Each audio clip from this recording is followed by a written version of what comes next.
Installing the MB101 IJoist hook onto the Makita XSR01 cordless saw. This is a great saw. Just don't really like this gigantic hanger that's on here. So this one fits a little bit out of the way. So the first thing you need to do is remove the original hanger.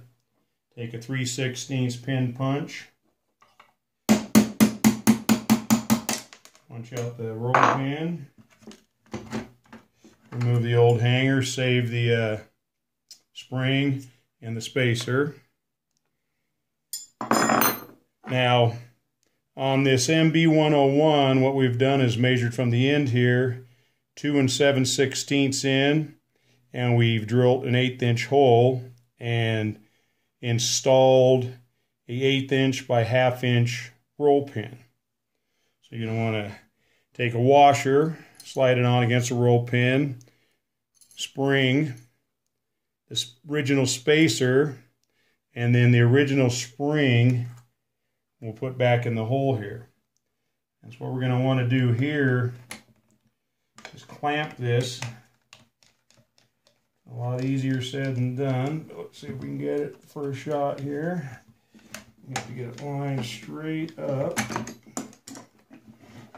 Like I said, easier said than done. Spread my clamp out a little bit here.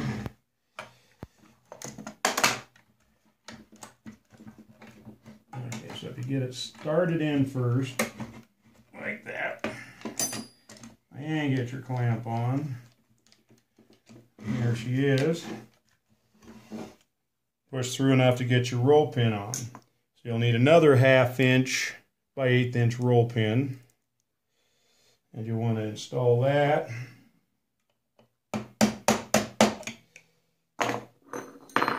And you'll want to flush it out to this side in this particular hanger. You'll have to turn the hanger just a little bit so we're not hitting any metal. Clamp that out more square. There we go.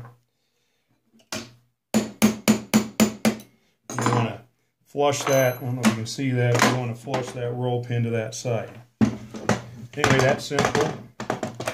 A little bit less in your way when it's out. We have been field testing this one for quite a while. It's been working great. Battery's in. You can still fold it down if you want, or you can fold it up.